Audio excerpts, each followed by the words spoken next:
Okay, let us see drug for inflammatory disorder. Drug for inflammatory disorder jechuun dawaalee kulkula, dawaalee inflammationiidha kulkuluu qaamaatiif itti gargaaramna. Dawaalee kanas jala ilaalla. Koorsii objektiiviin yeroonii fi chaaptarii kana hanga xumuraatti fixxe. At the end of this chapter you will be able to wanti ati beekuu qabdu yeroo boqonnaa kana fixxe.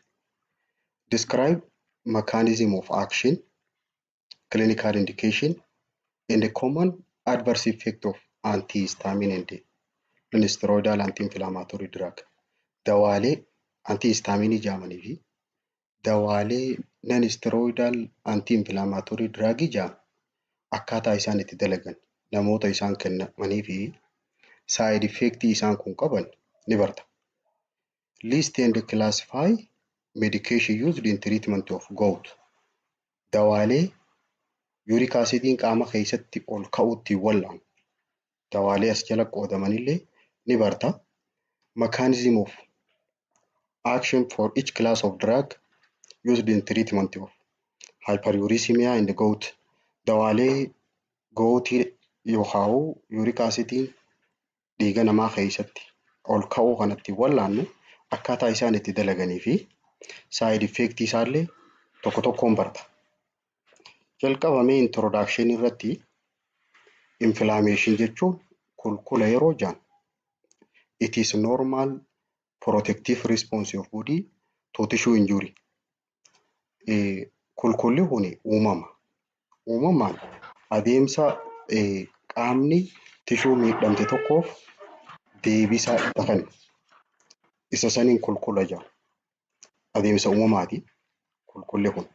Tishuu sababa maaliin miidhamteef physical trauma fa'a takka balaan qaamarra ga'uudhaan yookaan immoo noxious keemikaala qaama kana miidhuu danda'an, keemikaala summii qabu qaama kana madeessuu danda'anii akkasuma microbiologic agent microorganismii yookaan bakteeriyaa yookaan fangasii yookaan vaayirasii warreen qaama kana kulkulchuu danda'an tishuu sababa kanaan miidhamteef adeemsa qaamni kun deebi'ee itti of haaromsuun inflammation jedhama.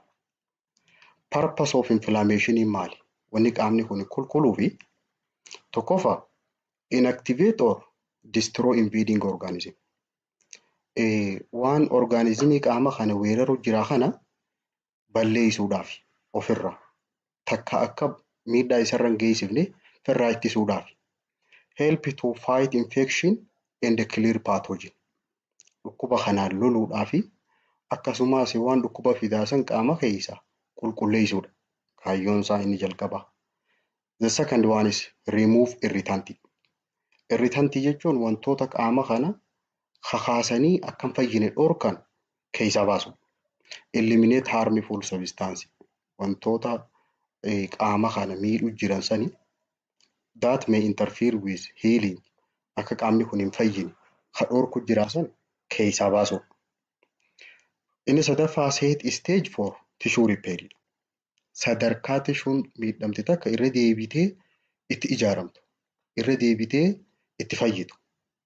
Steepii san keessaa tokko ta inflammationiidha kana. Promote healing process and the regeneration of damaged tissue. Adeemsa fayyinsaa kana jajjabeessuudhaaf tishuu miidhamte san irra deebi'ee akka isiin of ijaartu, akka haaraatti akka biqiltu taasisuudha. Ka waliigalaatti inflammationiin adeemsa madaan itti fayyitu keessaa tokko inflammation. Jalqaba qaamarra yeroo miidhaan geesse steepiin itti aantu yoo namtichi dhiigaa dhaabbata. Eega dhiigni dhaabbatee booda kulkullee eegala. Inflammation jechuun steepii lammaffaarra jirti. Resolution of inflammation. Yeroon kulkulli kun dhaabbatu once healing is complete inflammatory process typically resolve. Yeroo qaamni kun fayye guutumaa guututti adeemsi kulkulaa sun guutumatti furameeti the body return to homeostasis adeemsa isaa uumamaa sanitti deebi'a. Inappropriate activationidha jira. Eega kulkulaa kanaa booda rakkoolee dhufuu danda'anii jira. inappropriate activation jechuun. In some case, immune system may be inappropriately activated. Yeroo garii immuniitiin namaa tuni madiinummaan qaama namaa kuni akka maletti gar malee hojjechuu dandeessi. Yeroo kana rakkoolee lamaan dhufa. Leading to chronic inflammation. Kulkula yeroo dheeraa namarra tura. Ongoing inflammation that can damage tissue over time. Yeroo gara yerootti kulkula tissue qaamaa tokko miidhuu danda'u yeroo dheeraadhaaf kanaan dhufa. Yerootti dhaabbatu qabaachuu qaba. Inni biraa immune mediated disease. Yoonii fi immuniitiin qaama namaa gar malee kakaate. Dhukkuboota immuniitii kana jiddu galeessa godhataniitu dhufa. Sababa immuniitiin tun dhukkuba san malee seelii dhukkuba sanii wal fakkaatu qaama keessa jirtu bakka biraa ajjeeftee jecha dhukkuboota dhufanii immune mediated disease jaanii. Conditions such as rheumatoid arthritis. Rheumatoid arthritis jechuun kulkuluu humnaati. Jointiin sababa rakkoo baakteeriyaan laagaa namtichaa yookaan hokkee keessa dhukkubsee fi baakteeriyaa achi sana ajjeesuudhaaf parsantii 97 eegee baakteeriyaa sana ajjeefte parsantiin 3 immoo dogoggoraan tishuu baakteeriyaa sanii wal fakkaatan qaama keessa jirtu ajjeefti. Lupus jechuunis tamarri maaniiti. And inflammatory bowel disease dhukkuboota kulkuluu ujummoolee yookaan tuubboolee marrimaanii keessaa hoo marrimaan qal'aadhaa fi furdaa. Where immune response is misdirected. Bakka silaa dhawuu qabdu dhiifteeti kara biraa dhoyti immuniitiin sun. Osoo silaa baakteeriyaa sana ajjeesuu qabduuti qaama uumamaan jiru san kan normaalii ture san dhoyti wallaala. Inni biraa autokoidiidhaa jira. Autokoid jechuun hiikkaansaa self remediidha. Waan qaamni kuni akka fayyu taasisu san autokoid jechuun dawaa uumamaati kan qaama namtichaa keessa jiru. The substance that body produce and act locally to regulate physiological process. Adeemsa uumamaa qaama keessa jiru kana to'achuudhaaf wantoota qaamni oomishuutu dawaa uumamaa qaama keessaa oomishaman kanaan autokoid jaanii yookaan immoo self remedy jechuudha. Dawaa ofiif qaamni haara'umsu. They involve variety of hormone. Warreen dawaalee uumamaa qaama keessa jiru kanaan hormoonota hedduudhaatu as keessa ramadamu. Warreen akka histaaminii fa'a, prostaglandin, leukotriin fi cytokine. Isaan kuni hormoonota. Hormoononni kun faayidaa garaagaraa qabu. Yoo gar malee ol ka'anis rakkoo garaagaraa fiduu danda'an. Tokko tokkoon laalla. These are sometimes referred to as local hormone jaaniin. Hormoonii bakka sanii. Sababni isaa due to their localized effect. Bakka sanitti yoo inni gar malee madde rakkoo bakka sanirra waan fiduu fi hormoonii bakka sanii jaaniin. Role in the pharmacological significance. Bu'aan isaan kun qaamaaf qaban maali? Warreen autokoidoota jaanitu jechuun warreen hormoonota jennuun kun. It play crucial role in various physiological process. Adeemsa uumamaa keessatti gahee hedduu qabanii akkasumas faayidaa pharmacological implication wal'aansa dawaa nuti kenninuu fi wajjillee bu'aa hedduu qaban. Fakkeenyaaf jalqaba histaaminii yoo fudhanne function in the body qaama keessatti faayidaan isaa ka jalqabaa vascular effectidha. Histaaminii yoo madde hiddoota dhiigaa cause vasodilation. Hiddoonni dhiigaa akka babal'atan godha. And increase vascular permeability.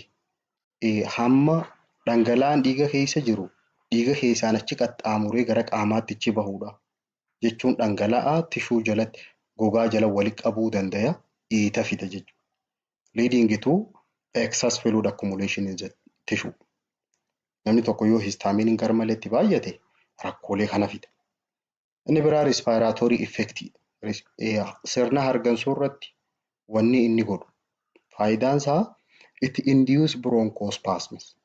Bronchialii kana karaa qilleensi keessa gad dabru kana walitti dhiphisa. constriction of bronchial tree. Ujummoon bronchiidhaa kuni garmalee kan walitti dhiphattu godha. Gastrointestinal effect garaacha irratti bu'aan isaa maali? Faayidaan isaa stimulate secretion of hydrochloric acid in stomach. Asidii garaacha keessa jirtu akka heddumminaan madditu taasisa. Kanaaf nama yooniif asidiin garmalee itti maddite antihistamine wanni kennaniif kanaaf asidii kana akka maddine godhuuf. Inni biraa neurological effect dha. Rakkoon inni narvii irratti wanni inni godhu maali?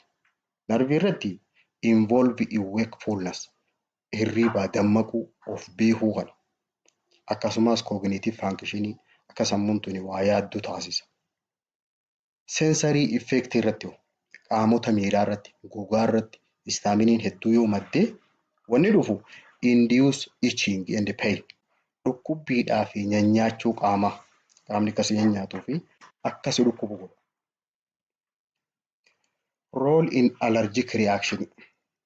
Allergic irratti gaheen inni qabu maali histaminiin kun? Histamine is pivotal in anaphylaxis. Ka jalqabaati namoota allergikii qaban irratti inni jalqabaa histaminii kanaatiitu madduudha. Severe allergic reaction is characterized by extreme sensitivity to allergen. Waan qaamni hin feene saniif garmalee qaamni ni si'aawa, ni kakaa'a, ni lola. Kanaafuu rakkoolee cimtuu dhufa. Treatment of anaphylaxis namni tokko yooniif allergic reaction cimaadhaan qabame wal'aansi isaa maali? Jalqaba preventionidha. Ittisa. Akkamii ittisanii waan qaamni hin feene san avoid exposure to known allergen. Waan qaamni hin feene kan beekamu san irraa ittisu. Inni biraa dawaadha. Kulkula san hir'isuudhaaf corticosteroidii. Corticosteroidiin dawaalee immunity gabbuusan.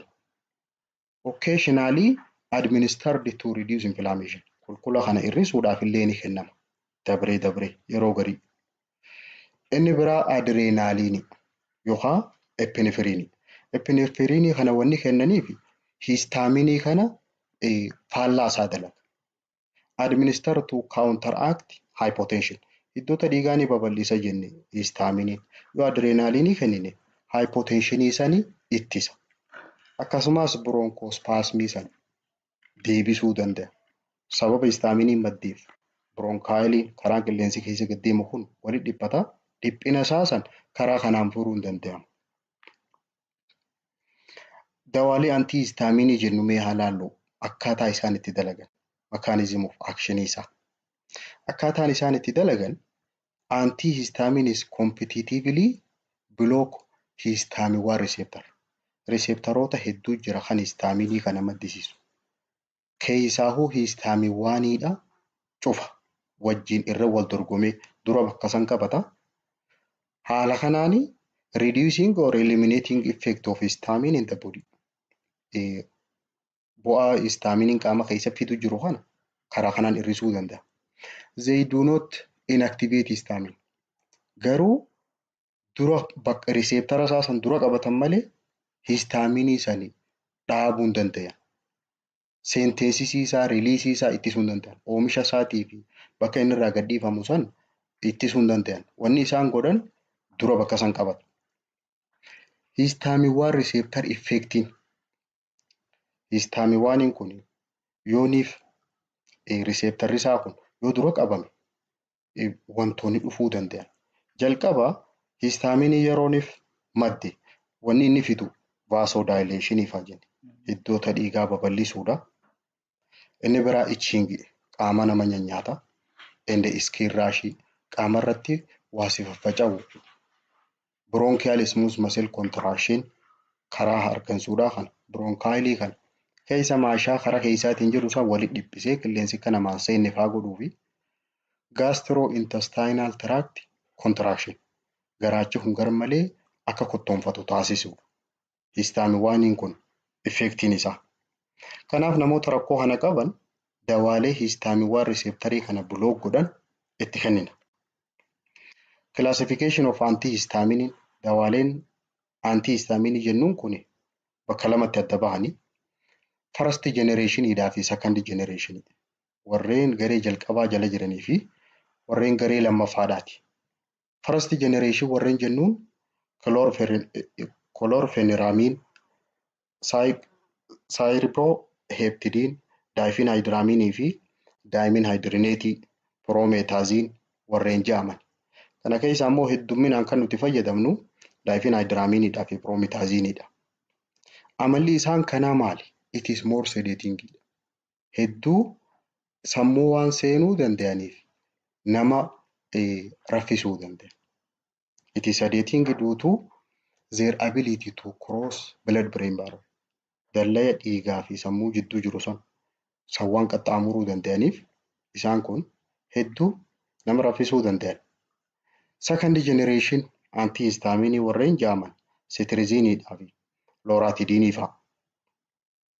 Karakteristikiin isaanii warreen first generation wajji yoo wal madaalchifnee ilaalle less sedating sammuu seenuu hin danda'an. And more selective for peripheral histamine 1 receptor. Heddumminaan nama qaamni fa'aa nyaatu fa'aa isaan kana warreen dawaaleen kenninuuf. Isaan kana indication isaan ilaalla. Therapeutic use dawaalee antihistamine jedhaman kana eenyuuf kennina? Jalqaba allergic disorder nama rakkoo allergii qaban symptomatic relief mallattoo san irraa wayyeessuudhaaf dawaatti gargaaramu. For urticaria. Urticaria jechuun orbobbaa'uu qaamaati. Fakkeenyaaf doobbii fa'aa tuqee qaamni isaa yoo garmalee sababa nyaachuu irraa ka'e orbobbaa'ee angioedema ta'uu fuula. Rhinitis funyaan keessaa furrii yaa'uu. Conjunctivitis inflammation conjunctivaati kun ija keessaa imimmaan fayyaa. Inni biraa atopic eczema. Atopic eczema jechuun diddiimachuu gogaadhaati gara gubbaa kanaan. Other using antihistamine kana wal'aansa maaliif itti fayyadamna? Kabiraa treatment of cough and common cold. Diifafaa fi qufaa wal'aansa isaatiif itti fayyadamna. Often with decongestant wajjin. Decongestant jechuun dawaalee yeroo funyaan nama cufaman funyaan sanban. Inni biraa prophylaxis of migraine headache, dhukkubbii mataa cimaa kan especially warreen dubartootaa irratti baay'ata. Warreen sababa rakkoo hormoonii irraa genetics illee qaba. Shanyummaadha. Especially nama dira namtichi warreen migraine kana qabu ni lolloonchisaasi ni haqqisaasi.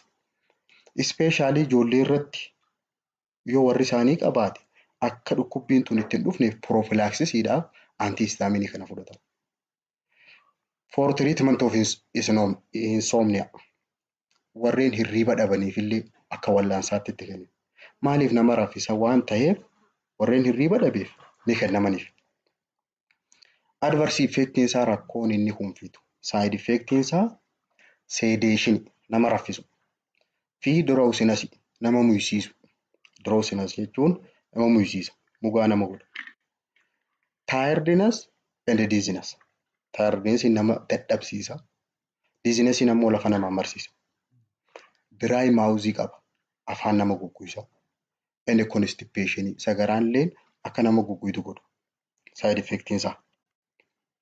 Caution and contraindication. Eenyuuf of eeggannaan kennama, eenyuuf hin kennamu. Not recommended for premature infant. Warreen osoo bakka hin gahin dhalataniif hin kennamani. Neonate akkasumas ijoollee guyyaa 28 hin guutin saniif hin kennani. Or children under 2 years. Akkasumas ijoollee amala 2 gadiitiif hin kennamu. Use with caution in patient with warreen of eeggannaadhaan kennamaniif garuu prostatic hypertrophy. Prostate glandiin annachi bakka fincaan gadiin bahan san bilaadarii sanirra jiru yoo garmalee guddate warreen saniif ni kennama. Urinary retention nama fincaan itti didaniif of eeggannaadhaan kennama. Akkasumas glaucoma. Glaucoma jechuun dhukkuba ija nama bahisu. Sababa dhiibbaan ija tana keessatti ol kaateen ijiti baquudha. Glaucoma jechuun. Warreen saniif illee of eeggannaan kennama. Patient should be advised to avoid hazardous activity. Yeroo dawaa kana kennite gorsii nama kanaaf gorsitu. Dawaa kana fudhannaan wantoota lubbuu isaarra balaa fiduu danda'an hojii akkasii kan goone. Fakkeenyaaf shufeera fa'aa yoo ta'an makiinaa oofuu kan qabu. Sababni isaa waan nama raffisuuf osoo hin beekne haala yakkuta. Duutu zeersiideetiif effektii waan qabuuf warreen hojii kanaa kana hojjetaniif gorsa kana gorsitaaf. Inni biraa nan isteerooyidaal antii infilaamaatoorii diraagiidha. Nan isteerooyidaal jechuun isteerooyidii warreen tahin. Isteerooyidiin kun hormooniidha. Kan isa san hin tahine kun. Nan isteerooyidaal antii infilaamaatoriin dawaa farra kulkulaa heddumminaan kan itti fayyadamnu isa kana. Mechanism of action isaa keessaahu it is poses antipyreticidha. Dawaa laydaadhaati. Laydaadhaaf ni kennama. Akkasumas analgeesikidha. Dhukkubbiidhaaf illee kennama. And anti-inflammatory property. Waa kana sadee walirra qabu. Laydaafis ni kennama. Dhukkubbiidhaafis akkasumas kulkula qaamaatiif kennama. Mechanism of action isaa prostaglandinii dhooqa. They inhibit prostaglandin biosynthesis. Prostaglandiniin hormooniin jedhamu kan oomishamni dhooqa. By blocking cyclooxygenase. Cyclooxygenase enzymiin kun yooniif cufame isa kanarraa prostaglandiniin oomishama. Akka inni kun yoo cufame akka prostaglandiniin oomishamni dhooqa. Primarily cyclooxygenase 1 fi 2 cufa. Blocking bakki inni godhu. Therapeutic use dawaalee kana eenyuuf kennama? Wal'aansa. Inni jalqabaa osteoarthritis. Osteoarthritis jechuun kulkula lafeedhaatii fi humnaati. Degenerative bone and joint disease. Dhukkuba lafeedhaa fi humna keessaahuu bakka humniti namaa irra teessu bakka ulfaatinni qaama namaa irra taa'u keessaahuu dhukkuboota jilba fa'aa nama hubuu danda'an. Namoonni osteoarthritis kana qaban garmalee dhukkubdi humniti deemuu hin danda'anii kana muskulooskeeletaan irratti ilaalla. Inni biraa tiriitmentii goutiiti. Gouti jechuun yoonii fi aasidiin yuuriik aasidii jechuun xuraawaa silaa fincaanii wajji bahuu qabu. Yoo inni sun qaama keessaa bahuu baate dhukkuba dhufu. Dhukkuba saniifillee ni kennama. Inni biraa ruumaatooyid artiraayitisidha. Ruumaatooyid artiraayitisiin immuniitiin dogoggoraan qaama miidhuu sana. Alleviation of feveridha. Laydaa namarraa fooyyessuudhaaf keessaahuu aspiriinidhaa fi ibuprofeniin. Prevention of myocardial infarction. Myocardial infarction jechuun dhukkuba onneeti. Yoonii fi hiddi onnee tanaa dhiiga raabsu gubbaa kanarra keessatti cufaa qabaate. Dhiigni gad dabruu dide tishuun irraa gad jirtu sun duute myocardial infarction jedhanii. Cufaa san banuudhaaf low dose aspiriinii kennaniif. Aspiriinii yoo dooziin isaa guddatte anti-inflammatory. Yoo dooziin xiqqaa taate garuu dhiiga kana qallisa. Topical treatment of for acne. Akkasumas finniisa faatti wal'aanuudhaaf. Koorni jechuun qaaccaa miila faarra baatu kanatti achi qaqqarattu sun isii sanitti wal'aanuu fi kaallusi. Kaallusi jechuun dhodhoohuudha. Babbaqaquu faanaati. Babbaqaquu miilaa. Dhodhoohuu miilaa sanfaatti wal'aanuudhaaf akkasumas warti. Warti jechuun kormamuu haburoo isii sanfaatti wal'aanu. For example, salicylic acid fa'a. Common non-steroidal anti-inflammatory drug dawaaleen jennuun aspirin, ibuprofen, diclofenac, piroxicam, indomethacin, meloxicam fi paracetamolidha. Commoniin isaan kana dawaaleen garee tana jala jiran. Adverse effect namni dawaa kana fudhate side effectiin irra dhuftu rakkoon irra dhufuu dandeessu. Ka jalqaba gastrointestinal irratti garaacha irratti dyspepsia fida. Dyspepsia jechuun dhukkuba mallattoo sadii qabuun dyspepsia jedhan. Dafanii quufuu, nyaanni sirraa dalagamuu diduudhaa fi singigoo qabaachuu. Inni biraa gastric upset. Abdominal discomfort fida. Garaacha kana keessa akka sitti hin tolle si godha. Inni biraa bleeding illee fida. Dhiiga si haqqisiisuu danda'a. Ka biraa side effectiin isaa bleedingidha. Si dhiisuu danda'a. prolonged bleeding time yeroo dhiiga keetii dheereessuu danda'a. Especially aspiriinii yoo fudhatte dhiigni sirraan dhaabbatu. Kan bira allergic reactions fida. Dawaa kana yoo fudhatte. Artikaariyaa fa'aa qaba. Artikaariyaa jechuun orbobba'uu qaamaati. Bronchoconstriction hafuura fa'aa siqqutuu danda'a. Bronkaayii kan walitti cufee angioedema fuula kana fa'aa si teessisuu danda'a. Cardiovascular risk rakkoon inni onnee irratti fiduu danda'u. Increased risk for myocardial infarction and stroke except aspirin. Dawaaleen garee tana jala jiran waan aspiriin hin ta'in onnee irratti dhiibbaa fiduu danda'ani. Akkasumas stroke illee carraa stroke rupture of blood vessel in the brain jechuudha. Dhiigni hiddi dhiigaa sammuu keessatti si dhoohuu san carraa isaanii qabaata. Kan biraa aspiriin toksisiitiidha. Summummaa aspiriiniidhaati. Sitti summaa'uu danda'a. Saalisaalizim kan cause nausea.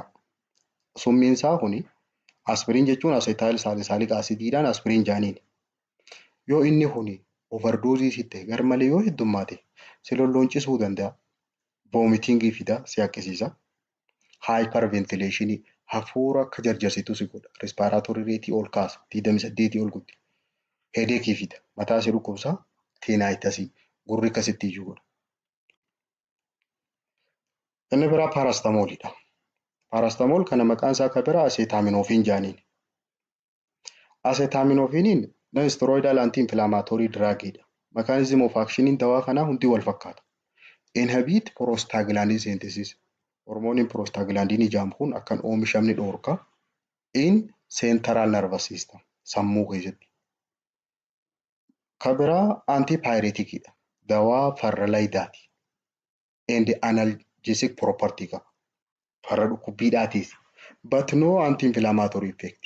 Garuu kulkulaaf bu'aa hanga hin qabu. Use cases eenyuuf kennama inni kun? Namoota rakkoo akkam qabaniif kennama. Preferred for patient with gastric issue. Warreen rakkoo garaachaa qabaniif. Or risk for prolonged bleeding. Akkasumas warreen carraa yeroo dhiigan dhiigni isaanii irra turuudha. Warreen carraa akkasii san qabaniif kennama.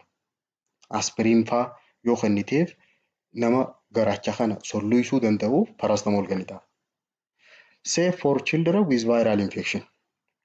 Warreen infectionii vaayirasiidhaa qaban keessaa ijoollee irratti aspiriinii yoo fudhatan raay sindiroom jaaniinii garmalee dhukkubni kun itti hammaachuu mallattoo irra mul'isa.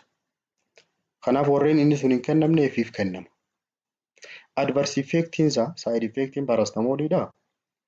Generally well tolerated hedduu rakkoon qabu garuu overdosiin isaa hepatic necrosis qaba. Yoo ofirratti heddummeessitee summii balleessuu danda'a. Tiruuti si miidhuu danda'a. Summii isaa hamtuudha. Kanaaf parastamoolii eega fudhachuun heddummaatee dhukkubni tiruu heddummaachuu eegale. Rakkoolee dhukkuba tiruu fidan keessaa tokko dawaa kana. Specific non-steroidal anti-inflammatory drug kana profiiliin isaa akkami wanni isaan fakkaatan yoo ilaalle gabaabsinee aspiriin yoo fudhanne rapidly absorbed dafee xuuxama garuu gastric irritation garaacha solluisuu danda'a. Ibuprofen yoo fudhanne ibuprofeniin less frequent GI irritation than aspirin. Aspirin irra wayyaadha garaacha nama solluisutti garuu can cause dizziness and fluid retention.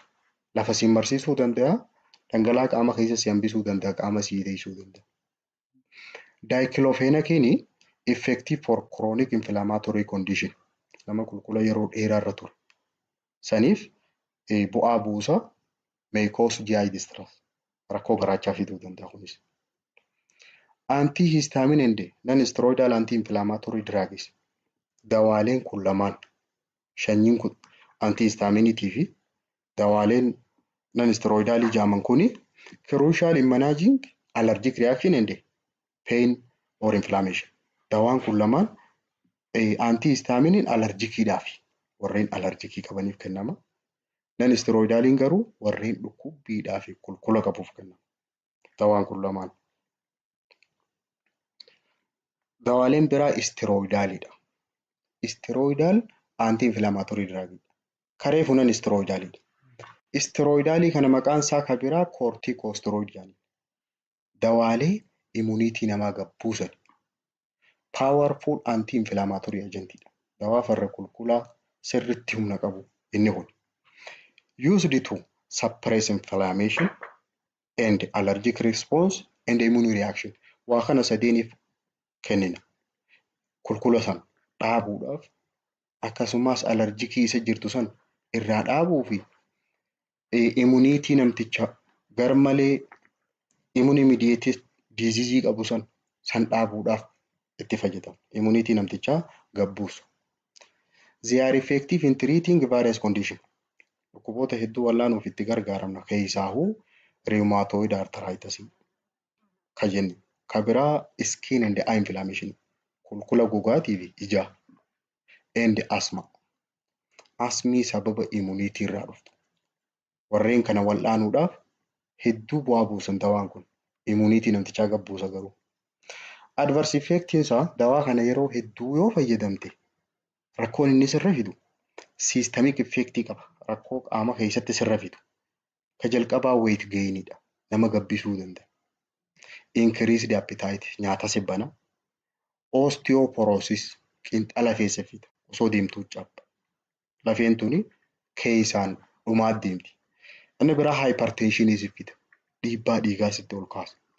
Hyperglycemia gulukoosii garmalee dhiiga keessatti dabala DMC fida. Increased susceptibility to infection. Dhukkubni dhufe tokkolleen si biran kutu. Maaliif immuniitii ta'e waan gabbuusuuf. Topical effectiin ammoo bakka itti goote sanitti rakkoon inni sirra fidu epidermal atrophy. Qaama bakka irra goote san ni haphisa. Ni qallisa. Inni biraa steroid acne. Finniisa sababa isa kanaatiin si dhufuu jira. Finniisa sirra baasa. Disturbance in wound healing. Madaan akka dafteen fayyine godha. Change in pigmentation. Halluu qaamaa ni jijjiira. Glaucoma si fiduu danda'a. Dhukkuba ijaa sana. Akkasumas fluid retention qaama si'ii teessuu danda'a. Dhangala'aa qaama keessa walitti qabee. Corticosteroid kana preparation isaa haa laallu. Dawaaleen corticosteroid jaan betamethasone, dexamethasone, hydrocortisone, methylprednisolone fi triamcinolone jaaniin. Kana keessaa betamethasoniin indication isaa non-infected inflammatory condition. Sababa dhukkuban tahiniitiif kulkuluu qaamaati. Inflammatory dermatosis. Kulkula gogaadha. Dooziin inni itti jiru taabileetiidhaan ni jira. Kapiyoon fudhatan. Injectabiliidhaan ni jira. Kalilmeedha. Miligiraama duwwaa tuqaa jira. Dexamethasoniin eenyuuf kennama? Warreen inflammatoryidhaa fi alerjikii shookii warreen ta'e. Sababa alerjiidhaatiif warreen of wallaalee jiru. Akkasumas Cushing disease. Cushing disease jechuun kortisoolii hormoonii kala keessaa maddu sun yoo garmalee maddi dhukkuba sanirraa dhufu saniif kennama dexamethasoniin. Dawaalee hedduminaan itti fayyadaman keessaa tokko isa kana. Dexamethasoniidhaa fi hydrocortisoniin. Hydrocortisoniin adrenal cortical insufficiency. Yoonii fi corticoaliin adrenal glandii keessaa maddu hormooniin kuni gayaa tahuu baate hormooniin sun akka madditu taasisa. Warreen saniif kennama. Biftiin itti jiru injectioniidhaan jira kun. Hydrocortisoniin. Kireemallee ni jira. Methylprednisolone rheumatoid arthritis-idhaaf kennama. Warreen dhukkuba kana qabu. Prednisolone eenyuuf kennama? Asmii nama qabu. Asmiidhaaf kennama. Akkasumas rheumatic fever-idhaa fi immunothrombocytopenic purpura. Sababa immuniitiitiif thrombocytopenia jechuun garmalee ol ka'uu pilaatileetiidhaati. Pilaatileetiin garmalee ol ka'uu saniif kennama. Triamcinolone ammoo inflammatory allergic disorder-idhaa fi rheumatic disease-idhaaf kennama. Foormiin inni itti jiru taabileetiidhaa fi injectioniidhaan jira. Miligiraama isaa meeqa hangam takka kennamaa fi guyyaa meeqaaf kennama? Standard treatment guideline irra jira. Drug used in gout. Dawaalee goutii. Goutii jechuun uric acidiin dhiiga keessatti ol ka'uu jenna. It is metabolic disorder dha. Gout jechuun rakkoolee wal nyaatinsa keemikaala qaama keessa jiran irraa dhufu. Characterized by elevated level of uric acid. Amalli inni kun qabu uric acidiin xuraawaan silaa qaamarraa bahuu qabu sun dhiiga keessatti heddummachuu. Leading to acute arthritis in the joint. Dhukkubbii humnaan nama fida. Kulkula humna nama dhukkubsa. It is primarily associated with goutiin kun jalqaba ka'umsisaa deposition of urate crystal. Yuuriyaan kun bifa kattaatiin kan jiru, bifa jajjabaadhaan kan jiru lafee keessatti walitti qabama. Due to poor solubility of uric acid. Uric acidiin kun waan hedduun bulbulamneef katta jijjiirame dhagaa tahee humna keessatti walitti qabama. Yeroo kana namticha kulkulatti fideeti humna san dhukkubsa. Treatmentii gooliin galmi keenya waa lama. Relief acute gout attack fi prevent recurrent. Jalqaba rakkoo yeroo sanitti jirtu san irraa furuudhaaf lammaffaa akka hin deebine dorgu. Treatment of acute goutiin nama ammaan tana dhukkubni kun qabeetti jiruuf dawaan kennamuuf koolisiinidhaa fi non-steroidal anti-inflammatory drug keessaa indomethacin fi corticosteroid dawaalee kana sadeenii kennamaaf. Acute warreen ammaan tanatti jiruuf. Yoo kiroonikii taate garuu nama yeroo dheeraadhaaf irra ture yoo taate allopurinolidhaa fi propionisidii kennamaaf. Allopurinoliin kun zaantiin oksidees inhibitor jaaniin oomishuma aasidiidhaa sanii dhaaba. Reduce uric acid production akka inni godhu.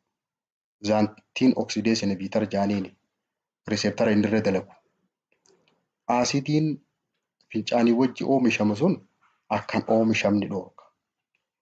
Propionisidin ammoo uricosiricidha. Uricosiric jechuun uric acid excretion kana dabala.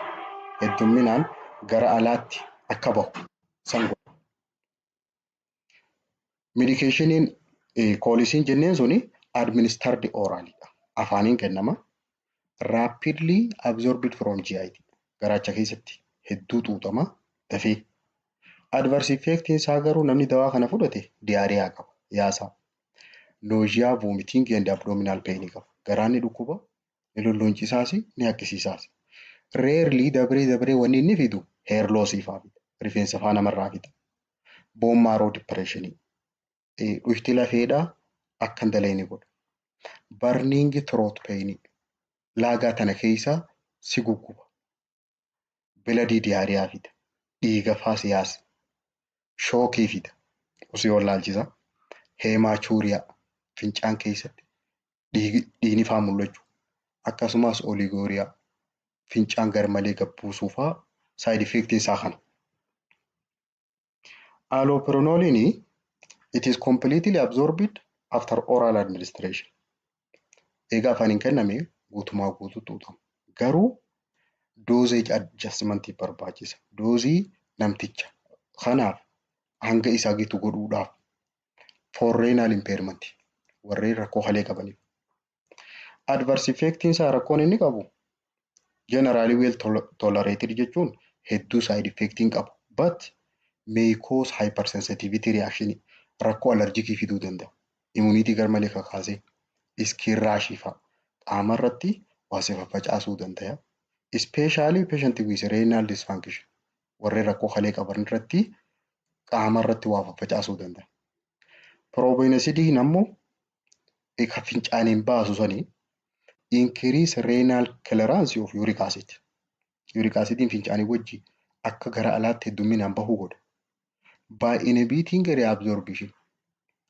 Reabsorption akka deebi'ameen xuuxamne. Reabsorptionin kun proximal tubuli nephron irraa yeroo gara alaatti gad deemu proximal tubuli warreen isa dhihaatan gara glomerulusitti olaanan irratti kan gaggeeffamu. Achitti kan xuuxamne godha. Bira dabarsa. Adverse effectiin isaa may inhibit excretion of certain drug. Dawaaleen gariin qaama keessaa akka hin baane dhorka garuu rakkoon inni qabu. Fakkeenyaaf penicillin fa'a. Methotrexate fa'a. Kanaafuu dawaa kana wajjin hin kennamu. Should be avoided in patient with reduced renal function. Warreen rakkoo kalee qabaniif hin kennamu. Amma gaafatti aanu kiwiziidha. Gaafiidha. Waan hangammaa laalle keessa. Gaafiin jalqaba maal jetti? Which of the following non-steroidal anti-inflammatory drug is primarily associated with increased risk of GI bleeding? Kan carraa dhiiguudhaa dabalu kami jetti. Duutuu mechanism of action. Kun aspiriinidha ta'a deebisaan isaa. What is primary mechanism of action for corticosteroid? Kulkuloo wal'aanuu keessatti dawaaleen corticosteroidii akkamitti dalaganii? Kuni dalagaan isaanii corticosteroidiin suppressing immune response dha. Immunity namtichaa gabbuusuudha. Haala kanaan kulkula dhaaban. Which of the following adverse effect is most commonly associated with long-term use of corticosteroid? Corticosteroid heddumminaan yeroo dheeraadhaaf fayyadamuun rakkoon inni fidu maal fida? Osteoporosis fida. Colicin is primarily used in treatment which of the following? Colicin acute gout attack saniif kenna. Which of the following statement about second generation antihistamine is true?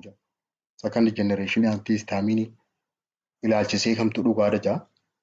They are less likely to cross blood-brain barrier. Ka dhugaa ta'e isa kana. More sedating warreen first generation dha malee second miti. Naaf deebisaan isaa bii kana taati. Summary of drug for inflammatory disorder. Dawaalee kulkulaaf fayyadamnu kana cuunfaansaa. Jalqaba corticosteroid irraa yookaan mechanism of action isaa akkaataan isaan itti dalagan suppress inflammation, allergy and immune response.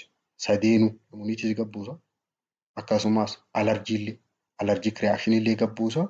Kulkula illee ni hir'isa. Eenyuuf kennama indication isaa? Namoota rheumatic arthritis qaban, asthma warreen qaban, skin and eye inflammation fi other inflammatory condition. Rakkoolee kulkula qaama keessa jirtu hundaaf ni kennama. Side effect isaa osteoporosis dha. Intala feefita. Weight gain fida. Kiiloon garmalee ol kaasa. Si gabbisa. Hypertension si fiduu danda'a. Hyperglycemia. DM illee si fiduu danda'a. Increased infection risk. Carraa dhukkubaan qabamuudha dabaluu danda'a. Immunity waan gabbuusu. Fakkeenyi isaanii eenyu faadha? Betamethasone, dexamethasone, hydrocortisone, methylprednisolone fi triamcinolone dha. Non-steroidal anti-inflammatory drug ammoo mechanism of action isaa cyclooxygenase enzyme dha inhibit godha jenna. Haala kanaan prostaglandiniin akkan oomishamnu godha. Prostaglandiniin yoo oomishamuu baate kulkullinni dhaabbata jechuudha. Indication isaa pain relief dhukkubbii irraa fooyyessuudhaaf. Fakkeenyaaf osteoarthritis fa'a. Bone inflammation dha. Akkasumas rheumatoid arthritis fi fever reduction dha. Layda namarraa hir'isuudhaaf. Akkasumas inflammatory condition dha. Inflammatory condition yooniif paracetamol taate malee hundinuu inflammatory condition hir'isuu danda'a. Adverse effect isaa immoo GI bleeding fida. Dhiiga si akkisiisuu danda'a. Renal impairment rakkoo kalee fiduu danda'a. Cardiovascular risk rakkoo onnee fiduu danda'a. Except aspirin. Aspirin malee. Fakkeenyi isaanii dawaaleen as jala jiran aspirin, ibuprofen, diclofenac, naproxen, indomethacin fi piroxicam. Inni biraa antihistamine. Antihistamine mechanism of action isaa histamine 1 receptor block godha jedhu. Histamine 1 receptor kana yeroo block godhe haala kanaan effect isaa hir'isuu danda'a jedhu. Eenyuuf kennama? Allergic reaction nama qabu. Akkasumas urticaria nama qaamni dhiiteeffaa or bubbaa'e. Rhinitis nama haxxifatu fa'a. Funyaan keessaa waa yaa'an conjunctivitis inflammation conjunctivaadha. Adverse effect isaa gurguddoon sedation nama raffisuu danda'anii. Dry mouth afaan nama gugguisuu danda'an. akkasumas diizinesii lafasii marsiisuu danda'a. Fakkeenyi isaanii first generationidhaa fi second jira. First generation jala daayifiin haayidiraamiinii fa'a. Kiloorferiinaamiinidhaa fi piroomeetaaziinii fa'a. Second generationiin sitiriziinidhaa fi looraatidiinidha. Hedduminaan kan fayyadamnu isaan kana. Afuraffaan koolisiinidha. Koolisiiniin bakki inni irra dalagu kaan irraa adda. Dawaalee qulqullaa keessaa tokko reduce inflammation by inhibiting leukocyte. Leukocyte WBC seelii dhiiga adiidhaa san dhoorka. Migration and phagocytosis. Phagocytidhaa fi leukocytiin kun kutaa seelii dhiiga adii keessaa tokko. Isaan kan akka sochoone dhoorkeeti karaa kanaan qulqulla qaamaa gabbuusa. Indication isaa treatment of acute gout attackidha. Warreen gout arthritis'idhaan amma qabamaniif kennama. Adverse effect isaa diarrhea fida. Yoo isa fudhatte yaasaa si fida, nausea si fida, abdominal pain garaa si dhukkubsa. Potential for bone marrow depression. Dhuytii lafeedhaa akka dhiiga oomishan dhoorkuu danda'a. Inni shanaffaa uric acid lowering agent. Dawaalee uric acidii qaama keessaa gabbuusa. Inni jalqabaa alooperinoolidha. Alooperinooliin oomisha isaa san gabbuusa jedha. Akkan oomishamne dhoorkee. Xanthine oxidase inhibitor jaaniini used to reduce uric acid level in chronic gout. Warreen gout arthritis'iin garmalee uric acidiin garmaleetti ol ka'e oomisha isaa san gabbuusa. Akkan oomishamne dhoorkee. Lammaffaa probenesiidha. Kun ammoo alatti baasa fincaaniin. Uricosuric agent jaaniin. Uricosuric jechuun uric acidii fincaanii wajji ka baasu jechuudha. That increase uric acid excretion. Inni xumuraa disease modifying anti-rheumatic drug. Dawaalee dhukkuba sababa immuniitiitiin dhufan san fooyyessu jechuudha. Mechanism of action isaa akkaataan dawaan kun itti dalagan modify disease course haala dhukkuba saniiti fooyyessa. Keessaahuu warreen rheumatoid arthritis qabanii fi other autoimmune disease dhukkuboota immuniitii irraa dhufan. Immuniitiin dogoggoraan qaama nagayaa dhahuurra ka dhufu dhukkuboota san fooyyessa. Indication isaa chronic inflammatory condition like rheumatoid arthritis. Rheumatoid arthritis nama qabaniif kennama.